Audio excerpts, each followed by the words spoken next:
What are the critical components of a pre-anesthetic assessment and how do they contribute to determining the appropriate anesthetic protocol? Answer: a pre-anesthetic assessment involves several critical components to ensure the safety and efficacy of anesthesia for the patient. The first step is gathering a thorough patient history, which includes previous surgeries, allergies, and any history of anesthesia reactions. Information about the patient's diet, exercise, and existing health conditions, e.g., heart, liver, or kidney disease, is essential. This helps identify underlying issues that may alter how the patient reacts to anesthesia. A physical examination follows, focusing on cardiovascular, respiratory, and overall physical status. The veterinary professional checks for signs of systemic illness such as heart murmurs, lung sounds, or abnormal heart rates, which may indicate a need for adjusting anesthesia.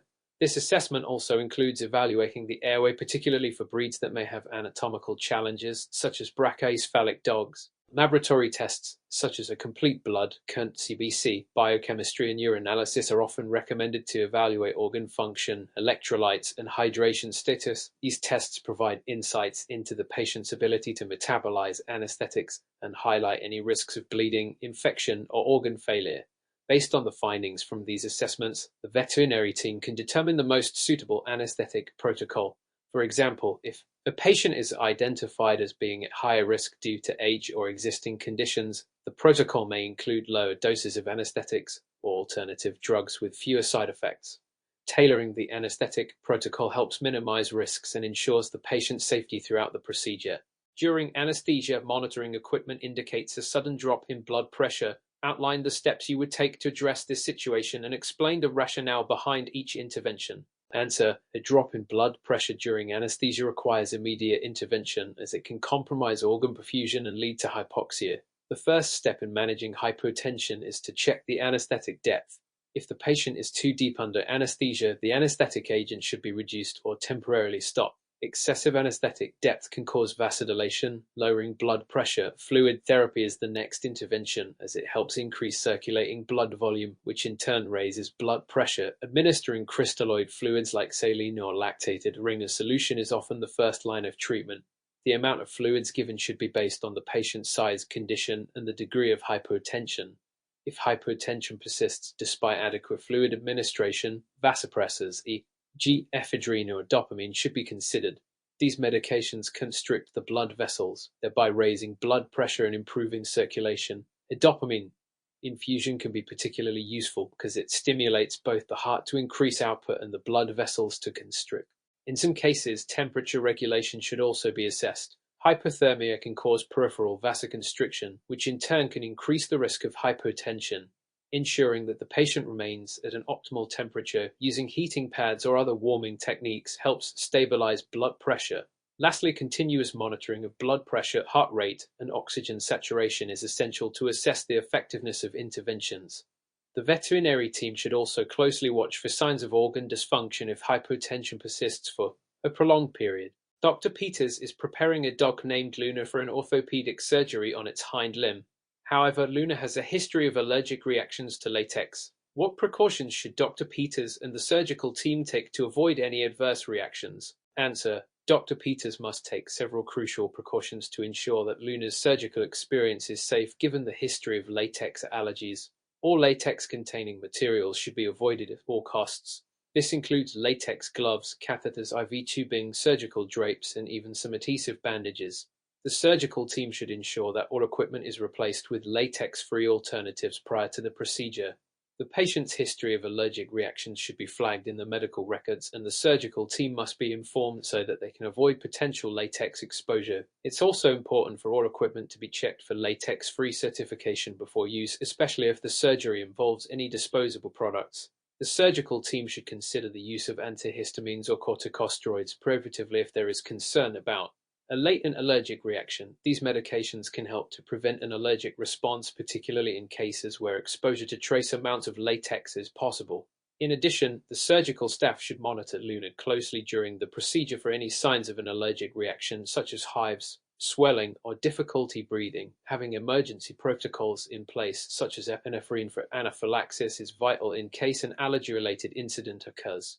Compare and contrast the use of opioids and NSAIDs for postoperative pain management in veterinary patients. Discuss their mechanisms, benefits, and potential side effects. Answer: opioids and NSAIDs are both used in veterinary medicine to manage postoperative pain, but they work through different mechanisms and have distinct benefits and side effects. Opioids, such as morphine or fentanyl, act by binding to opioid receptors in the brain and spinal cord.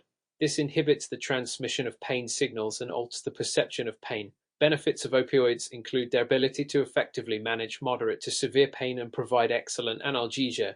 They are especially useful in procedures involving significant tissue trauma, such as orthopedic or abdominal surgeries. However, side effects include sedation, respiratory depression, and GI stasis, which can lead to constipation. Additionally, opioids can be addictive and are often restricted in veterinary practice. On the other hand, NSAIDs like meloxicam or carprofen work by inhibiting the COX enzymes, particularly COX-2, which are responsible for the production of prostaglandins, chemicals that promote inflammation and pain. The benefits of NSAIDs include their ability to control inflammation, mild to moderate pain, and fever. They are often preferred in cases of musculoskeletal pain or after minor surgeries. However, they can cause GI ulceration, renal toxicity, and bleeding issues, particularly in patients with pre-existing conditions such as kidney disease or those who are dehydrated. In practice, a combination approach of opioids and NSAIDs is often used to achieve optimal pain management. This provides effective analgesia while reducing the required doses of each drug, thereby minimizing the risk of side effects. Explain the concept of multimodal analgesia and its significance in managing postoperative pain in veterinary patients. Answer: multimodal analgesia refers to the use of multiple methods and classes of analgesic drugs to manage pain. Each drug in the multimodal approach targets a different pain pathway or receptor, resulting in a more effective and comprehensive pain management plan.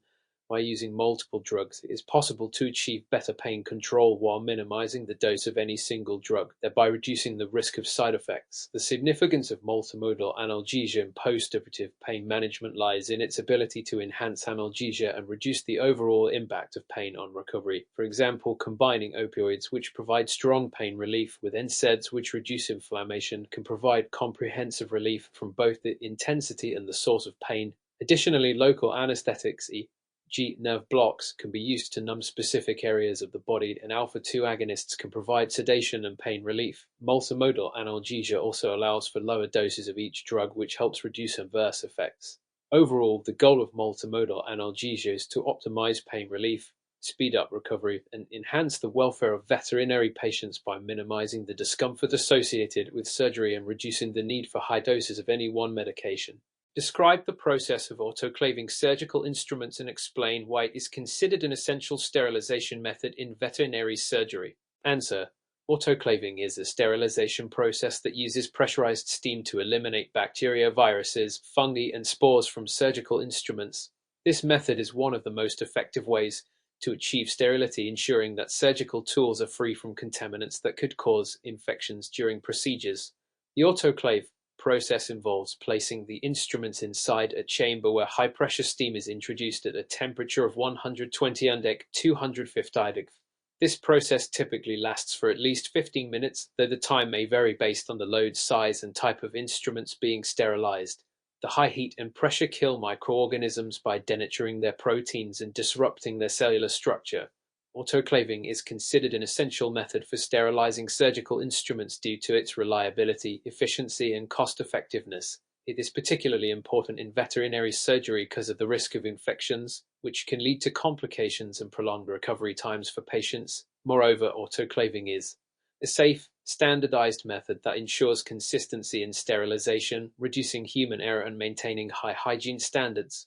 What are the key factors to consider during the recovery period following surgery, and how should potential complications be managed? Answer: the recovery period following surgery is crucial for ensuring the patient's successful recovery and minimizing complications.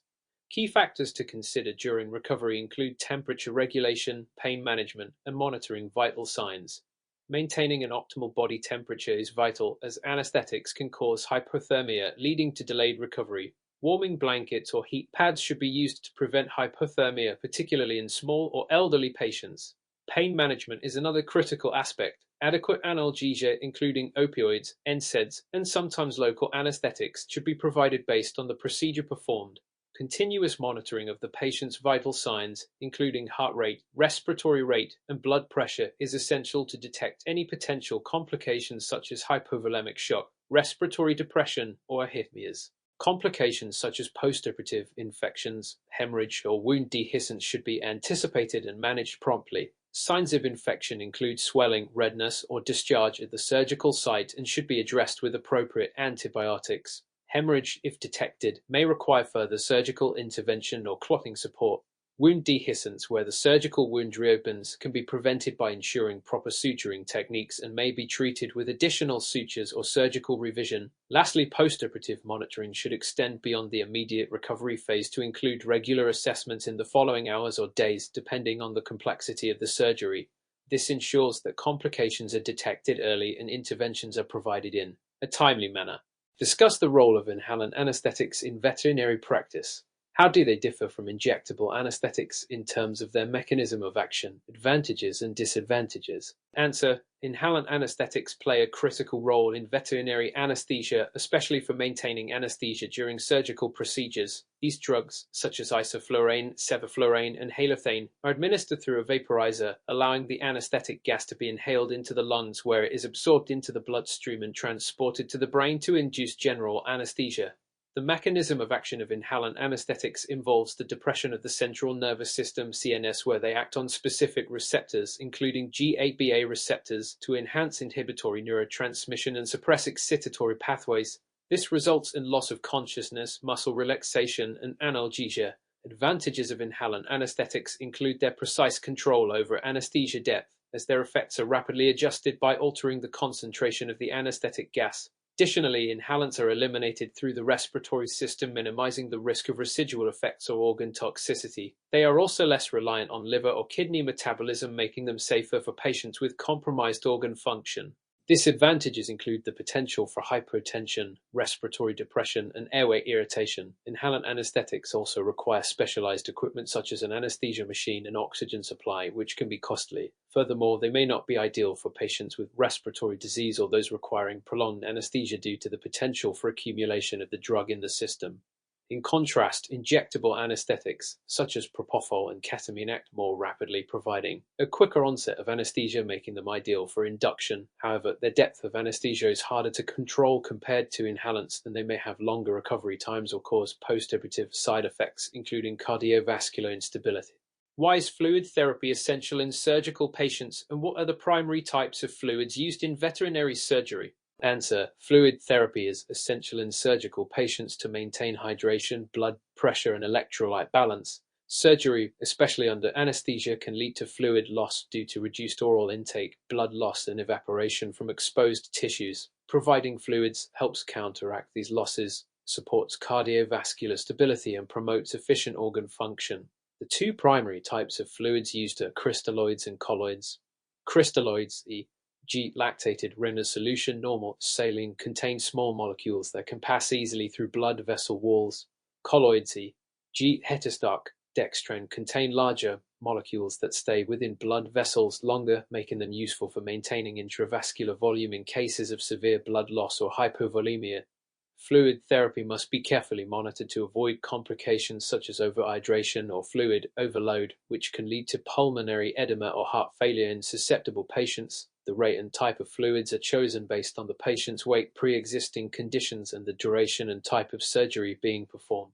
How is pain assessed in veterinary patients post-surgery, and what methods are commonly used to manage it? Answer: pain assessment in veterinary patients can be challenging as animals cannot verbally communicate their pain. Veterinarians rely on behavioral indicators, physiological signs, and validated pain scales specific to species, e.g. the Glasgow Composite Measure Pain Scale for dogs, Unesbot-Coty Scale for cats.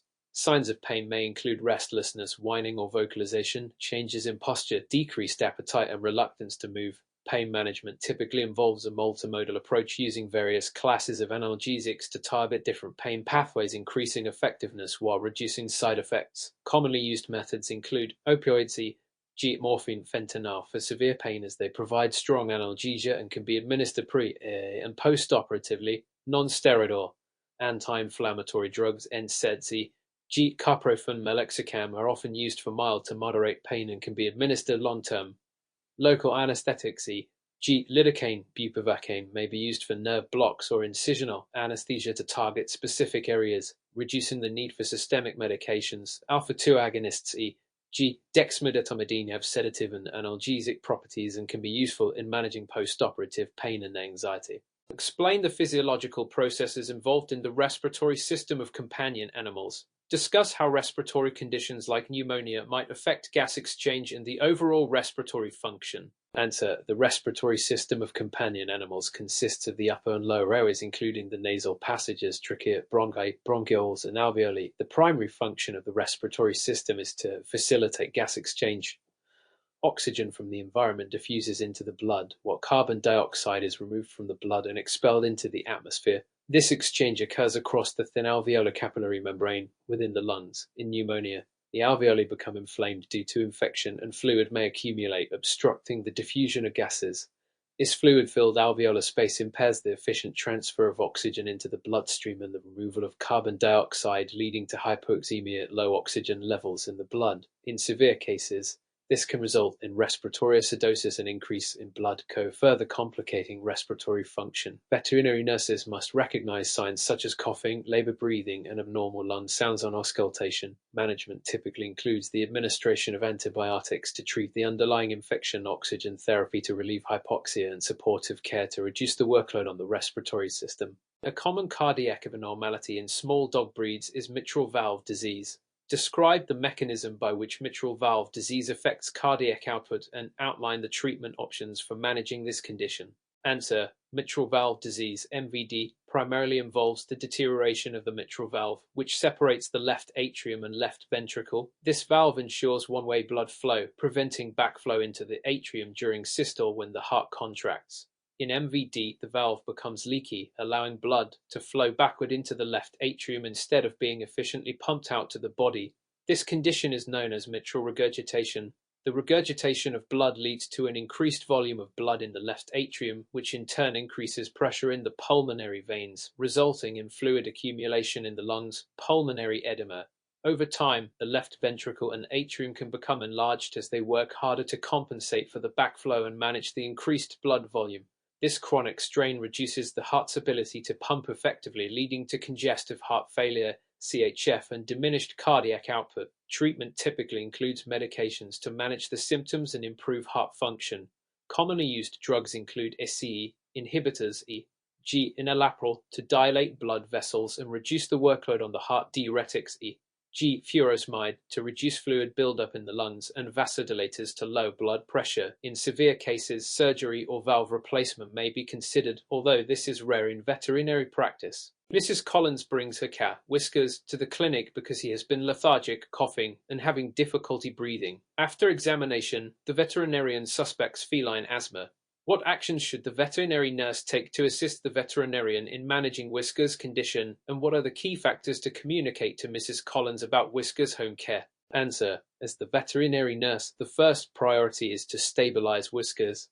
This may involve administering oxygen therapy if necessary, particularly if he is experiencing severe respiratory distress. The nurse should also prepare to assist with bronchodilator administration, either via an injectable form or by demonstrating the proper use of a metered-dose inhaler with a feline spacer to deliver the medication to the lungs. In cases of inflammation, corticosteroids may also be prescribed to reduce airway swelling. Once Whiskers' condition is stable, the nurse should provide detailed instructions to Mrs. Collins about managing the condition at home. These instructions should emphasize the importance of controlling environmental triggers of asthma, such as eliminating exposure to cigarette smoke, strong odors, and dust. The nurse should also teach Mrs. Collins how to properly administer medications at home, particularly inhalers if prescribed, as proper technique is crucial for effective treatment. Regular follow-ups will be necessary to monitor Whiskers' response to treatment. The nurse should inform Mrs. Collins that the goal of asthma treatment is not to cure the condition, but rather to manage flare-ups and prevent respiratory distress. Compare the effects of two different classes of drugs commonly used to manage inflammation in veterinary patients: corticosteroids and NSAIDs. Discuss the mechanisms and potential side effects of each. Answer: corticosteroids, such as prednisone and dexamethasone, and non-steroidal anti-inflammatory drugs, NSAIDs, such as carprofen and meloxicam, are both used to manage inflammation in veterinary patients, but they work through different mechanisms and have distinct side effect profiles. Corticosteroids function by inhibiting phospholipase, which leads to a decrease in the production of pro-inflammatory mediators like prostaglandins, leukotrienes, and cytokines. These drugs provide powerful anti-inflammatory effects, making them useful for conditions like autoimmune diseases, allergies, and chronic inflammatory conditions. However, corticosteroids have significant side effects, especially with long-term use. These include immunosuppression, making the patient more susceptible to infections, increased appetite, polyuria, polydipsia, and potential damage to gastrointestinal lining, leading to ulcers. Prolonged use can also result in adrenal gland suppression, making it important to taper the dosage when discontinuing. NSAIDs selectively inhibit cyclooxygenase COX enzymes, particularly COX-2, which is involved in the production of prostaglandins that mediate inflammation and pain. These drugs are typically used to manage musculoskeletal pain, osteoarthritis, and soft tissue inflammation. While NSAIDs generally have fewer systemic side effects compared to corticosteroids, they can still cause gastrointestinal irritation, ulcers, and kidney or liver toxicity, particularly in patients with pre-existing renal or hepatic issues. It is important to monitor renal function, especially in older animals or those on long-term NSAID therapy. In practice, corticosteroids are used for more severe or immune-mediated conditions, while NSAIDs are preferred for pain and mild inflammation, with an emphasis on monitoring for adverse effects. Describe the comparative anatomy of the digestive system between a carnivorous dog and a herbivorous rabbit. What adaptations are present in each to support their dietary needs? Answer: carnivorous and herbivorous animals exhibit significant differences in their digestive systems, which are adapted to their respective diets. In carnivores like dogs, the digestive tract is relatively short, which is efficient for processing protein and fat. Dogs have a simple acidic stomach with a E staging from 1 to 2 that aids in the breakdown of proteins. Their intestines are also shorter compared to herbivores, reflecting the rapid transit time needed for digesting meat. The small intestine has specialized enzymes like pepsin to digest protein, while bile salts aid in fat emulsification. Additionally, dogs have sharp teeth for tearing meat and a relatively small cecum and colon, as their fiber intake is minimal. Herbivorous animals, such as rabbits, have a much longer digestive tract to process fibrous plant material.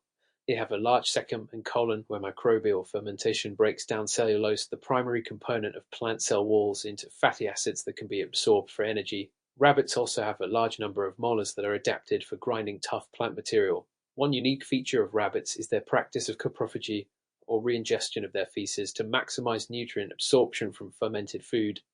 Their stomach is less acidic than that of carnivores, reflecting the need to digest more complex carbohydrates and plant fibers over a longer period.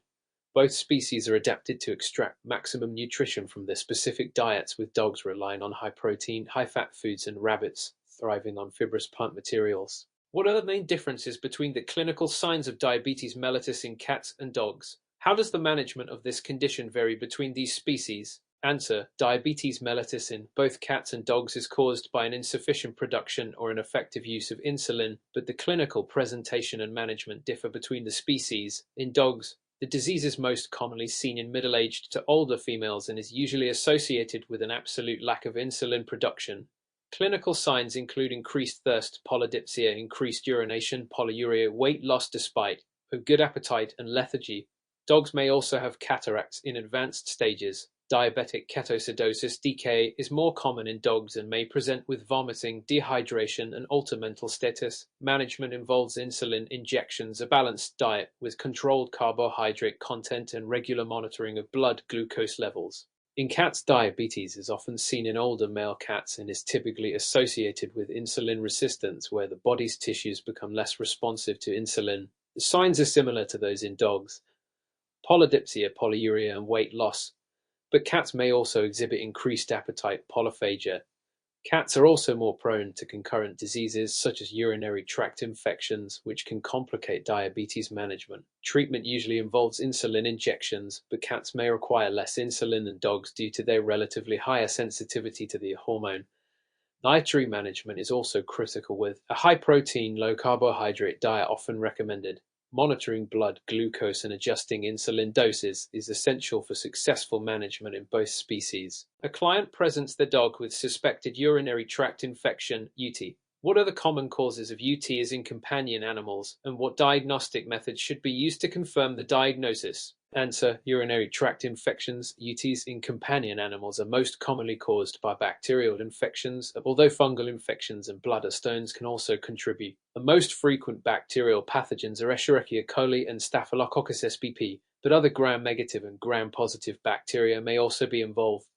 Risk factors for UTIs include urinary incontinence, incomplete voiding, anatomical abnormalities such as urinary tract malformations or stones, diabetes mellitus, and immunosuppressive conditions.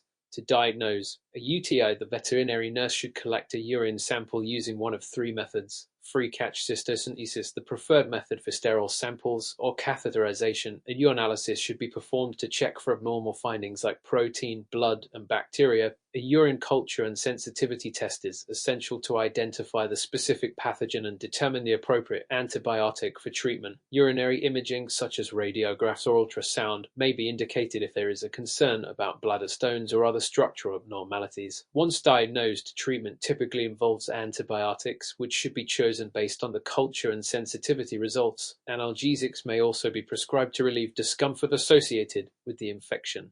Discuss the role of the veterinary nurse in managing the pain of post-operative patients. What steps should the nurse take to ensure effective pain management? Answer: effective pain management in post-operative veterinary patients is essential to ensure proper healing, prevent complications, and improve overall patient comfort. The veterinary nurse plays a critical role in assessing pain levels, administering prescribed analgesics, and monitoring the patient's response to treatment. The first step in pain management is pain assessment, which can be done using scales such as the Glasgow Composite Pain Scale for animals, observing signs like increased heart rate, restlessness, or guarding of the surgical site. The nurse's role also includes administering medications at the prescribed times, ensuring accurate dosing, and being mindful of potential side effects such as gastrointestinal irritation or sedation. Multimodal pain management, which combines drugs from different classes, e.g., NSAIDs, opioids. Local anesthesia is often used to enhance analgesia and reduce side effects. Monitoring the patient for adverse effects, such as respiratory depression from opioids or signs of bleeding in post-surgical wounds, is essential. What are the clinical signs of canine parvovirus infection, and how should a veterinary nurse assist in the diagnosis and treatment of this highly contagious disease? Answer: canine parvovirus (CPV) is a highly contagious viral infection that primarily affects puppies and unvaccinated adult dogs.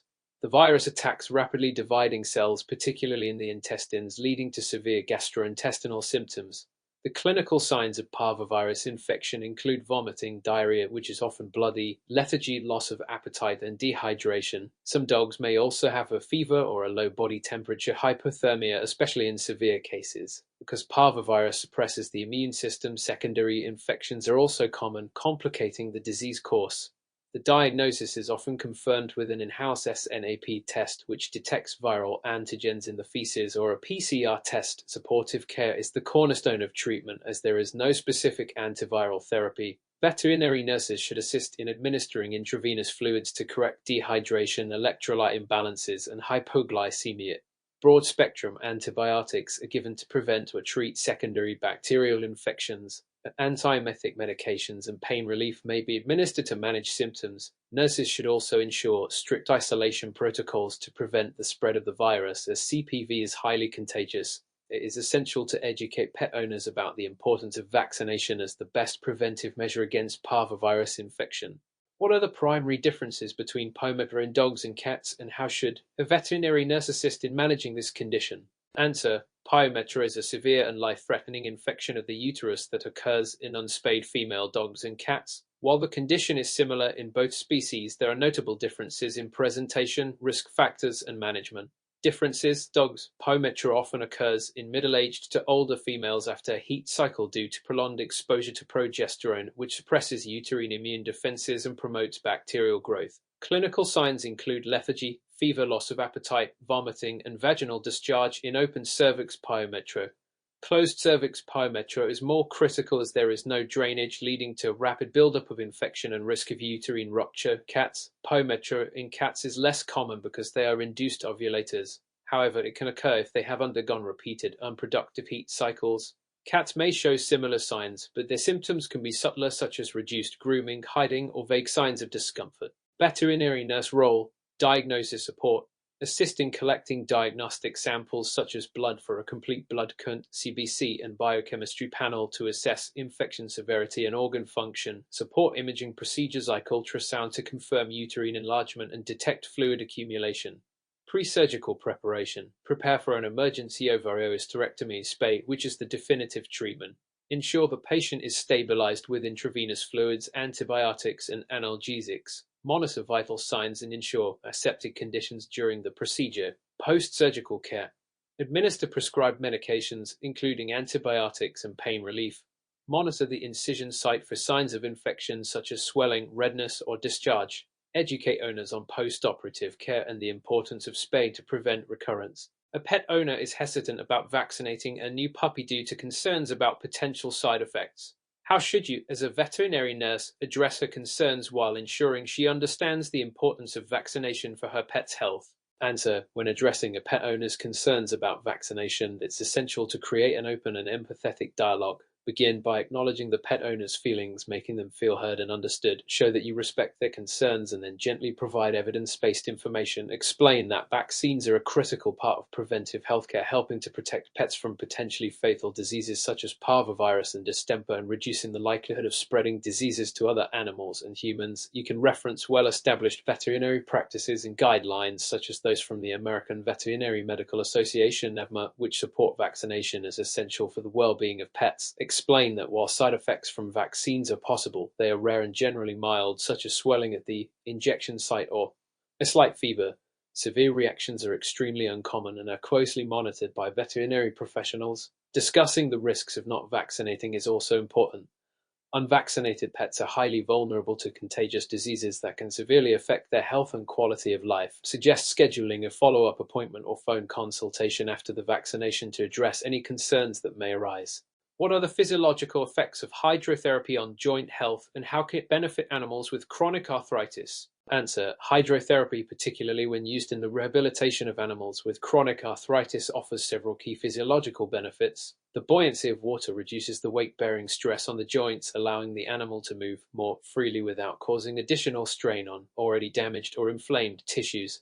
This can help increase the range of motion of affected joints and improve flexibility. Hydrotherapy also facilitates a low-impact workout, allowing animals to perform gentle exercises that might not be possible on land due to pain or limited mobility. Additionally, the hydrostatic pressure from the water helps to reduce swelling and encourages lymphatic drainage, which can alleviate edema, fluid accumulation in the joints. The warm temperature of the water can increase blood circulation, promoting tissue repair and reducing muscle stiffness. For animals suffering from chronic conditions like arthritis, hydrotherapy can be a beneficial tool to manage pain and improve overall joint function. By incorporating hydrotherapy into the rehabilitation plan, veterinary nurses and physiotherapists can support pain management and muscle strengthening, reducing the reliance on medications, which may have side effects. Mrs. Patel brings her elderly cat, Whiskers, to the clinic, and the veterinarian recommends euthanasia due to severe, unmanageable pain from terminal kidney failure. Mrs. Patel is visibly distressed and refuses to consider euthanasia despite Whiskers' suffering. How should you approach this conversation to help her make an informed decision? Answer: in this sensitive scenario, it is critical to approach the conversation with empathy and professionalism. First, acknowledge Mrs. Patel's emotional distress, offering support and reassurance that her feelings are valid. Let her know that you understand how difficult it is to consider euthanasia for a beloved pet. Establishing empathy is key to building trust and creating an open line of communication. Next, gently guide the conversation toward an understanding of Whisker's condition and quality of life.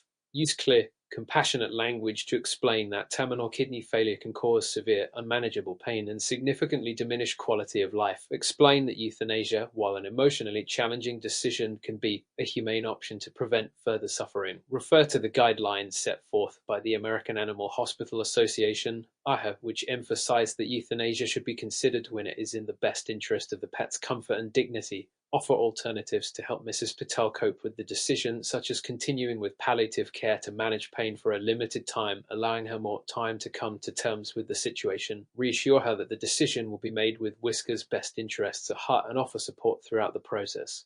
What are the differences between passive and active range of motion ROM exercises, and what are their respective uses in animal rehabilitation? Answer. Range of motion ROM exercises are a fundamental component of rehabilitation in animals, helping to restore and maintain joint function.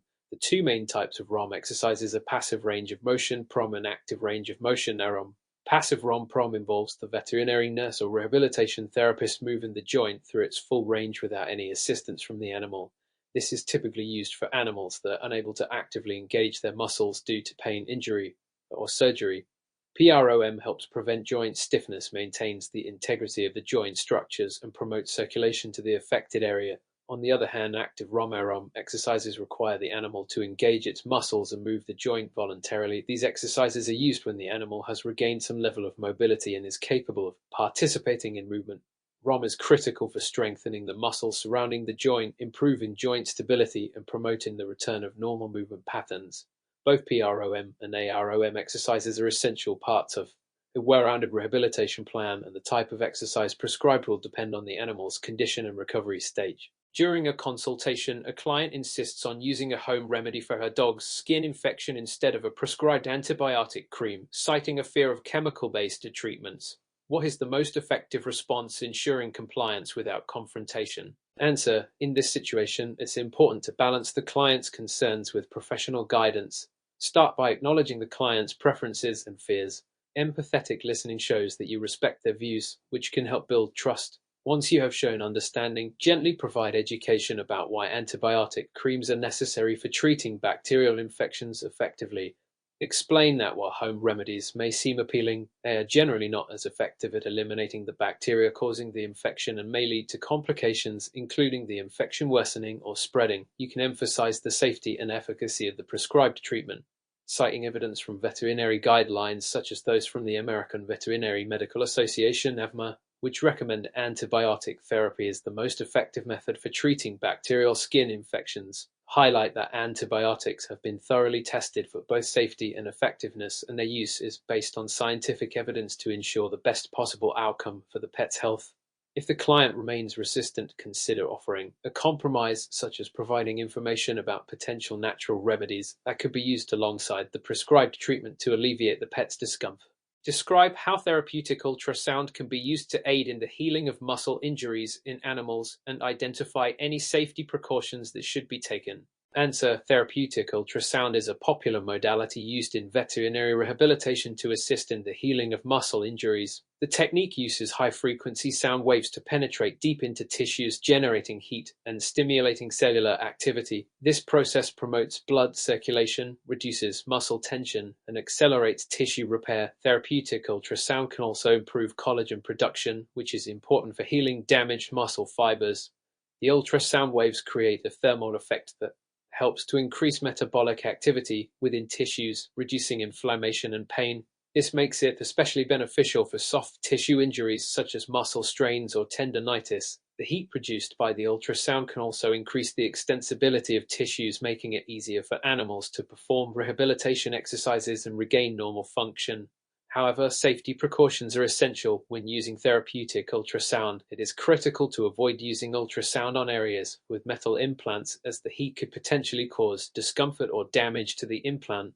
Ultrasound should also not be applied over areas with cancerous growths, open wounds, or areas with sensory deficits. Mr. Nguyen's dog, Bella, recently underwent knee surgery and has been prescribed a physical rehabilitation plan. However, Mr. Nguyen reports that Bella is showing signs of discomfort during her exercises and seems reluctant to participate.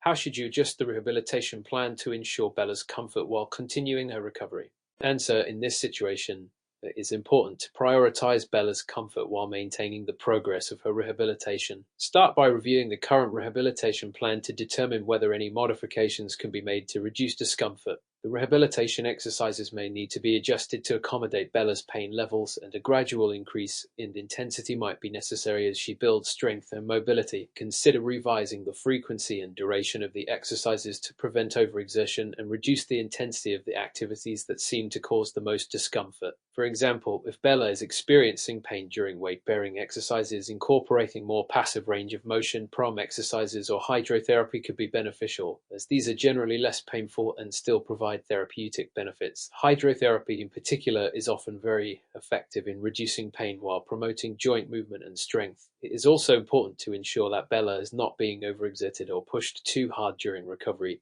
Frequent check-ins with Mr. Nguyen, including regular assessments of Bella's pain levels, will help ensure that the rehabilitation plan is adjusted in a way that maintains progress without causing further strain or injury.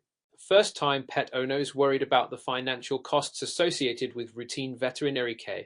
How can you effectively educate them on the importance of preventive care and its long-term value for the pet's health? Answer: when addressing concerns about the cost of veterinary care, it's important to emphasize the long-term benefits of preventive care. Begin by acknowledging the financial concerns and then explain that regular veterinary visits, vaccinations, parasite prevention, and dental care can ultimately save money by preventing costly treatments for serious illnesses in the future. Preventive care helps detect health issues early, often before symptoms become severe or costly to treat. You can highlight examples of how early interventions in issues like dental disease, obesity, or parasitic infections can significantly reduce the risk of more serious complications later on. Explain that by keeping the pet healthy through regular checkups, they can avoid emergency treatments, which are often much more expensive than routine care. It might also be helpful to discuss payment options such as wellness plans or pet insurance, which can help spread the cost of preventive care over time. These options can make routine veterinary care more accessible while ensuring the pet receives the necessary medical attention throughout their life. Emphasizing the emotional and health benefits of keeping a pet healthy and happy is also important. A pet owner is worried about administering a new medication to their dog, fearing it might cause adverse reactions. How can you reassure the pet owner while ensuring the medication is administered safely? Answer: when addressing concerns about a new medication, start by acknowledging the pet owner's fear and empathizing with their desire to keep their pet safe. Provide clear, evidence-based information about the medication, including its purpose, how it works, and the expected benefits for the dog. Emphasize that the veterinarian has carefully selected this medication based on the dog's specific needs and health status. Next, explain the potential side effects, but reassure the pet owner that many animals tolerate medications well. It is important to explain that any potential side effects are usually mild and temporary, such as mild gastrointestinal upset, and that these can often be mitigated by giving the medication with food or following specific instructions. Reassure the pet owner that you or the veterinarian will be monitoring the dog's progress and can adjust the treatment if needed. Offer detailed instructions on how to administer the medication properly, and be sure to provide contact information in case they have any questions or notice any unusual symptoms. This will help them feel supported and confident in giving the medication as prescribed. A client is concerned that their dog's behavioral changes after neutering are linked to the surgery, and they seek your advice. How would you address their concerns? Answer: when addressing concerns about behavioral changes following neutering, it's essential to acknowledge the client's feelings and assure them that it is normal to have questions after such a significant procedure. Start by explaining that neutering generally does not cause dramatic behavioral changes, but it can have some subtle effects. Neutering can reduce certain behaviors related to hormones, such as aggression or territorial marking, but it is not a guaranteed solution for all behavioral problems. Clarify that while neutering can help reduce unwanted behaviors such as roaming or aggression, it does not necessarily change a dog's fundamental personality. It is possible that the behavioral changes the client is observing are temporary and may be due to post-surgical discomfort, hormonal fluctuations, or stress from the procedure itself. Encourage the client to observe their dog closely over the next few weeks and report any ongoing changes or concerns. If the behavioral changes persist, recommend a behavioral consultation with a professional trainer or a veterinary behaviorist. Assure the client that they are not alone in managing post-neutering behaviors and that resources are available to help their dog adjust.